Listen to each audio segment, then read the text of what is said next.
So we are in lesson 8 and we are seeing application of equilibrium constant. அதில் first application பார்த்துட்டோம். இப்போ second application பார்க்க போகிறோம். That is predict the extent of the reaction. இப்போ உங்களுக்கு எல்லாமே தெரியும், நம்ம பார்க்குறது எல்லாமே வந்து reversible reaction. அது வந்து equilibrium ஒரு certain stageல ரீச் ஆகும். அந்த ரீச் ஆகிடுதா இன்னும் எவ்வளோ நேரத்தில் ரீச் ஆகும், எந்த அளவுக்கு இந்த ரியாக்ஷன் நடந்திருக்கு அப்படிங்கிறத ப்ரெடிக்ட் பண்ணுறதுக்கு இந்த கேசி வந்து நமக்கு யூஸ் ஆகும்.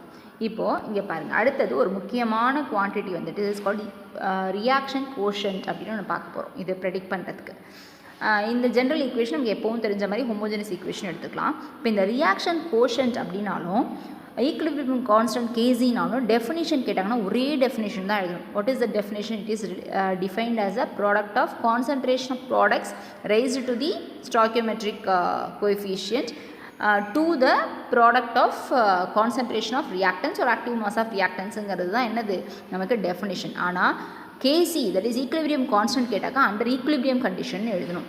அது ரியாக்ஷன் கோஷன்னு கேட்டாக்கா அண்டர் நான் ஈக்குலிபிரியம் கண்டிஷன் எழுதணும். இங்கே அவங்க கொடுத்துருக்க டெஃபினிஷன் வந்து ரியாக்ஷன் கோஷன்ட், அதாவது Q. அதுக்கு பாருங்கள், அண்டர் நான் ஈக்குலிபிரியம் கண்டிஷன், இதுலேருந்து அந்த கொஸ்டினை ஆரம்பிக்கணும். அப்போ தான் அது ரியாக்ஷன் கோஷன்ட். நீங்கள் அந்த வார்த்தை எழுதலைன்னா ரெண்டு கொஸ்டினில் எது கேட்டிருந்தாலுமே தப்பு தான் போடுவாங்க.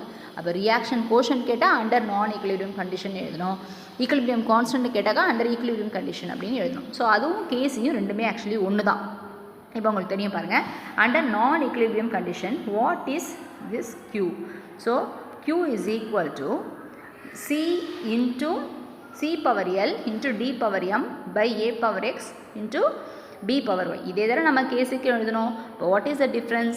நமக்கு கேசினா ஈக்குலிபிரியம் கண்டிஷன், Qனாக்கா நான் ஈக்குலிபிரியம் கண்டிஷன்ஸ். ஓகே, இதை வச்சு நம்ம வந்து எப்படி அதை ப்ரெடிக்ட் பண்ணுறது அப்படின்னு பார்ப்போம். இப்போ பாருங்கள், இப்போ ரியாக்டன்ஸ் அந்த Q வேல்யூ இருக்குது. அந்த Q வேல்யூ எப்படி இருக்குனாக்கா இந்த CDயோடைய ப்ராடக்ட் டிவைடட் பை ABயோட ப்ராடக்ட். இது ஈக்குலிபிரியம் ரீச் ஆக ஆக மாறிக்கிட்டே இருக்கும். ஏன்னாக்கா இந்த ரேஷியோவில் கான்சன்ட்ரேஷன் ஆஃப் ப்ராடக்ட்டும் ரியாக்டண்ட்டும் மாறிக்கிட்டே இருக்கும் எப்போ ரியாக்ஷன் நடக்க நடக்க, இல்லையா? அப்போது Qவோட value Q is equal to C into D by A into பின்னு இருக்குது. இன்னும் கொஞ்சம் நேரம் கழிச்சு ரியாக்ஷன் நடக்குதுன்னு வச்சுப்போம். அப்போ என்னாகும், CDயோட கான்சன்ட்ரேஷன் இன்னும் அதிகமாகும், ABயோட கான்சன்ட்ரேஷன் குறையும். அப்போ இன்னும் கொஞ்சம் நேரம் கழிச்சுனாக்கா திரும்பவும் CD கான்சன்ட்ரேஷன் அதிகமாகும், AB கான்சன்ட்ரேஷன் குறையும். இப்படியே நடக்கும் எப்போது ஈக்குலிபிரியம் வரைக்கும். அப்போ அந்த ஈக்குலிபிரியமில் வந்து Q வந்து equal to KC. So at equilibrium Q is equal to KC at particular temperature. ஒரு பர்டிகுலர் டெம்பரேச்சரில் Qவும் KCயும் ஈக்குலிபிரியம் ரீச் ஈக்குவலாக இருந்துச்சுனாக்கா அது ஈக்குலிபிரியம் ரீச் பண்ணிடுச்சு அப்படின்னு அர்த்தம். Once the equilibrium is attained, there is no change in Q value. Q வேல்யூவில் எந்த சேஞ்சும் இருக்காது, இதுக்கு ஈக்குவலாக இருக்கும், கேசிக்கு ஈக்குவலாக இருக்கும். சப்போஸ் அதுக்கு இல்லை அப்படின்னா பார்ப்போம். So first condition if Q is equal to KC அப்படின்னா ரியாக்ஷன் எப்படி இருக்குது, ஈக்குலிபிரியம் ஸ்டேட்டில் இருக்குதுன்னு அர்த்தம். இப்போ வந்து Qவோட வேல்யூ வந்து கேசியோட வேல்யூவை விட ஜாஸ்தியாக இருக்குது அப்படின்னா என்ன அர்த்தம்னாக்கா Q is equal to concentration of C into D by A into B. அதை இமேஜின் பண்ணுங்கள். இப்போ ஆக்சுவலாக C அண்ட் D ஜாஸ்தியாகவும் A அண்ட் B வந்து கம்மியாகவும் இருக்குது. அதனால தான் Qவோட வேல்யூ எப்படி இருக்குது, கிரேட்டர் தென் கேசியாக இருக்குது. அது ஈக்குவல் ஆகணும் கேசிக்கு அப்படின்னா என்ன பண்ணணுன்னாக்கா ஆக்சுவலாக வந்து AB கான்சன்ட்ரேஷன் அதிகமாகணும், CD கான்சன்ட்ரேஷன் குறையணும். அப்போ தான் வந்து அது கேசிக்கு ஈக்குவல் ஆகும். அப்போ இந்த கண்டிஷனில் அது Q வந்து கிரேட்டர் தென் கேசினா அந்த நடந்துகிட்ருக்கு அந்த ப்ராசஸ் அது வந்து என்ன கண்டிஷனில் இப்போ இருக்குன்னாக்கா ரிவர்ஸ் ரியாக்ஷன் வந்து ஜாஸ்தியாக நடக்குது. புரியுதா? அதனால் ரிவர்ஸ் ரியாக்ஷன் இஸ் ஃபேவர்டு அப்படின்னு அர்த்தம். இதை வந்து அந்த மேத்தமெட்டிக்கல் ஈக்குவேஷனை இமேஜின் பண்ணி இந்த ஈக்குலிபிரியம் ரீச் ஆகிற கண்டிஷனை நீங்கள் இமேஜின் பண்ணால் தான் ஞாபகம் வரும். இப்போ அடுத்தது பாருங்கள், இப்போ Qவோட வேல்யூ வந்து லெஸ் தென் கேசி, கேசியை விட கம்மியாக இருக்குது. அப்போ கேசினா ஈக்குலிபிரியம், Qவோட வேல்யூ வந்து லெஸ் தென் கேசி. எப்போ லெஸ் தென் கேசியாக இருக்கும், ஏபியோட கான்சன்ட்ரேஷன் ஜாஸ்தியாகவும் சிடியோட கான்சன்ட்ரேஷன் வந்து கம்மியாகவும் இருந்தால் தான் Qவோட வேல்யூ எப்படி இருக்கும், லெஸ்ஸாக இருக்கும். அது வந்து கேசிக்கு ஈக்குவல் ஆகணும் அப்படின்னா என்ன பண்ணணுன்னாக்கா லெஸ் தானே இருக்குது. அப்போ என்ன ஆகணும், ஏபி கான்சன்ட்ரேஷன் இருக்க என்ன ஆகணும், ஏபி கான்சன்ட்ரேஷன் குறையணும், சிடி கான்சன்ட்ரேஷன் ஜாஸ்தி ஆகணும். அப்போ தான் ஈக்குலிபிரியம் ஸ்டேட்டை ரீச் பண்ணும். அப்போ அந்த கண்டிஷன் என்னது, that is the forward reaction. அப்போ வந்து ஃபார்வர்ட் ரியாக்ஷன் ஃபேவர் ஆகும் அப்படிங்கிறது மேத்தமெட்டிக்கல் ஈக்குவேஷனை திரும்ப எழுதி பார்த்தா தான் ஞாபகம். ஸோ Q ஈக்குவல் டு கேசினா ஈக்குலிபிரியம், Q வந்து கிரேட்டர் தென் கேசியாக இருந்துச்சுனாக்கா எந்த டைரக்ஷனில் ரியாக்ஷன் நடக்கும்னா ரிவர்ஸ் டைரக்ஷன் நடக்கும். அப்போ தான் வந்து அது கேசிக்கு ஈக்குவலிபிரியம் அட்டைன் பண்ணணும்னு அர்த்தம். அதுவே Q வந்து லெஸ் தென் கேசினாக்கா ரியாக்ஷன் எந்த டேரக்ஷன் நடந்துட்டுருக்குன்னு அர்த்தம், ஃபார்வர்ட் ரியாக்ஷனில் நடந்துட்டுருக்குன்னு அர்த்தம். ஸோ இப்போ now from this it is application of equilibrium constant that is used to predict the direction of reaction. So இந்த ரியாக்ஷன் கோஷன்ட்டோட கம்பேர் பண்ணி அந்த ரியாக்ஷன் வந்து எந்த டேரக்ஷன் நடக்குது, அது ஃபார்வர்டில் நடக்குதா இல்லை பேக்வேர்டில் நடக்குதா அப்படின்றத நம்ம ப்ரெடிக்ட் பண்ணுறதுக்கு இது யூஸ்ஃபுல்லாக இருக்குது. இதையே வந்து இப்போ நமக்கு டயக்ராமேட்டிக்காக கொடுத்துருக்காங்க, அதாவது க்யூவும் கேசியும் டயக்ராமேட்டிக்காக கொடுத்துருக்காங்க. இப்போ ஈக்லிபிரியமில் எப்படி இருக்கும்னாக்கா க்யூவும் கேசியும் ஈக்குவலாக இருக்கும். சப்போஸ் க்யூவோட வேல்யூ வந்து கம்மியாக இருக்குது, எதை விட கேசியை விட கம்மியாக இருக்குது அப்படின்னா என்ன அர்த்தம்னாக்கா ரியாக்ஷன் வந்து ஃபார்வர்ட் டைரக்ஷனில் நடக்கும். ஃபார்வர்ட் டைரக்ஷன் நடந்தால் தான் அது ஈக்லிபிரியமாக அட்டைன் பண்ணும். புரியுதா? அது ஈக்லிபிரியம் அட்டைன் பண்ணால் ரியாக்ஷன் வந்து ஃபார்வர்ட் டைரக்ஷனில் நடக்கணும்னு அர்த்தம்.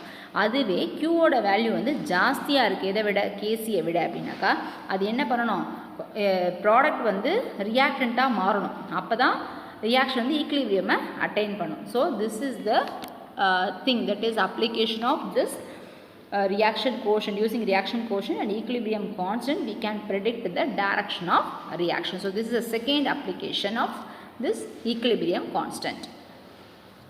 Predicting the direct of equation அதை வந்து நான் இப்போ எக்ஸ்பிளைன் பண்ணேன், என்ன இருந்தாலும் சிலருக்கு புரிஞ்சிருக்காது. அது வந்து இந்த ப்ராப்ளம் போடும்போது உங்களுக்கு இன்னும் கொஞ்சம் நல்லா அண்டர்ஸ்டாண்ட் ஆகும். இங்கே பாருங்கள், இந்த ப்ராப்ளம்ல என்ன கொடுத்துருக்கு, that is equation that is given H2 + I2 gives 2HIன்னு. இந்த ஈக்குவேஷன் நடந்துக்கிட்டே இருக்குது, ஒரு பர்டிகுலர் ஸ்டேஜில் ஈக்லிபிரியமை ரீச் பண்ணும். இப்போ என்ன சொல்லியிருக்காங்கன்னா, the value of Kc for the following reaction 717 Kelvin is 48. அவங்க கெல்வின் வந்து 717 கெல்வினில் கொடுத்துருக்காங்க. அட் தட் பர்டிகுலர் இன்ஸ்டன்ட் அது வந்து ஈக்லிபிரியம் ரியாக்ஷன் ஈக்லிபிரியம் ரீச் பண்ணிடுச்சா இன்னும் பண்ணலையான்றது தெரியல. அதோட கான்சன்ட்ரேஷன் H2 I2 HI இது மூணுத்தோடைய கான்சன்ட்ரேஷனை கொடுத்துட்டு இது வந்து டைரக்ஷன் வந்து எந்த டைரக்ஷன் இந்த ரியாக்ஷன் இப்போது நடந்துட்டுருக்கு, அந்த பர்டிகுலர் இன்ஸ்டன்ட்டில் அந்த ரியாக்ஷன் வந்து ஃபார்வர்டில் நடக்குதா இல்லை பேக்வேர்டு நடக்குதா இல்லை ஈக்லிபிரியம் அட்டைன் பண்ணிடுச்சா அப்படிங்கிற கேட்டிருக்காங்க. ஸோ இப்போ என்ன பண்ணணும், நம்ம வி ஹாவ் டு கேசி கொடுத்தாச்சு, நம்ம வந்து க்யூ கண்டுபிடிக்கணும். ஏன்னா அது வந்து ஈக்லிபிரியமாக நான் ஈக்லிபிரியம் தெரியலனா கூட க்யூவோட வேல்யூவை கண்டுபிடிக்கணும். க்யூவோட வேல்யூ வந்து 48 வந்துச்சுன்னா ஈக்லிபிரியம்னு சொல்லிடணும், இல்லை லெஸ் தென்னா என்ன கிரேட்டர் தென்னா என்னன்னு சொல்லணும் இல்லையா. அவங்களுக்கு ஈக்குவேஷன் உங்களுக்கு எப்படி க்யூ கண்டுபிடிக்கிறதுன்னு தெரியும் இல்லையா. அந்த க்யூவில் கிவன் வேல்யூஸை அப்படியே சப்ஸ்டியூட் பண்ணாக்கா ஆன்சர் என்ன வருது, 9 வருது. ஆனால் நமக்கு சம்மில் கொடுத்துருக்க வேல்யூ என்னது, கேசியோட வேல்யூ 48, நமக்கு வந்திருக்க வேல்யூ என்ன 9. க்யூ வந்து லெஸ் தென் கேசி, அப்போனா அந்த ரியாக்ஷன் வந்து ஃபார்வர்ட் டைரக்ஷனில் ப்ரொசீட் பண்ணும். If Q is less then KC the reaction will proceed in the forward direction. This is the answer for that question. Okay, next அதே மாதிரி இன்னொரு எக்ஸாம்பிள் கொடுத்துருக்காங்க. N2O4 gives 2NO2. இதையும் அதே மாதிரி தான் 373 கெல்வினில் கேசியோட வேல்யூ கொடுத்துட்டாங்க. அதே மாதிரி N2O4 கான்சன்ட்ரேஷன் என்ன, NO2 கான்சன்ட்ரேஷன் என்னன்னு கொடுத்துட்டு அந்த பர்டிகுலர் இன்ஸ்டன்ட்டில் அந்த ரியாக்ஷன் வந்து எந்த டேரக்ஷனில் ப்ரொசீட் பண்ணுது, ஈக்லிபிரியம் அட்டைன் பண்ணிடுச்சா இல்லை எந்த டேரக்ஷனில் ப்ரொசீட் பண்ணிகிட்ருக்கு அப்படின்றது கொஸ்டின். அதே மாதிரி நம்ம கேசி மாதிரி க்யூ கண்டுபிடிக்கணும். க்யூவில் வேல்யூ சப்ஸ்டியூட் பண்ணுறோம், 2 வருது. நமக்கு கொடுத்துருக்க வேல்யூ என்னது 0.21 கேசி இல்லையா. ஆனால் நமக்கு இங்கே வந்திருக்க வேல்யூ க்யூவோட value 2. So Q value is greater than KC. Hence the reaction will proceed in the reverse direction until Q value reaches 0.21. இந்த லைனை நல்லா அண்டர்ஸ்டாண்ட் பண்ணால் உங்களுக்கு புரியும். அது வரைக்கும் அப்போ தான் ஈக்லிபிரியம் அட்டைன் பண்ணும். அப்போ அந்த ரியாக்ஷன் வந்து எந்த டைரக்ஷன் நடக்கணும், ரிவர்ஸ் டைரக்ஷன் நடக்கணும் அப்படிங்கிறது இதோடைய அண்டர்ஸ்டாண்டிங். ஓகே, நெக்ஸ்ட் இதே மாதிரி இவாலுவேட் யுவர் செல்ஃபில் ஒரு ப்ராப்ளம் கொடுத்துருக்காங்க. இதை வந்து உங்களுக்கு ஹோம்ஒர்க் கொடுக்குறேன், நீங்களாக போட்டு பாருங்கள். இதுக்கான ஆன்சர் சப்போஸ் புரியல அப்படின்னா ட்ரை பண்ணுங்கள். 2 சம் பார்த்தாச்சு, ட்ரை பண்ணுங்கள். புரியலன்னா புக் பேக்கில் ஆன்சர் இருக்கும், அதை ரெஃபர் பண்ணி you can understand in a better way by solving the problems. Okay, thank you.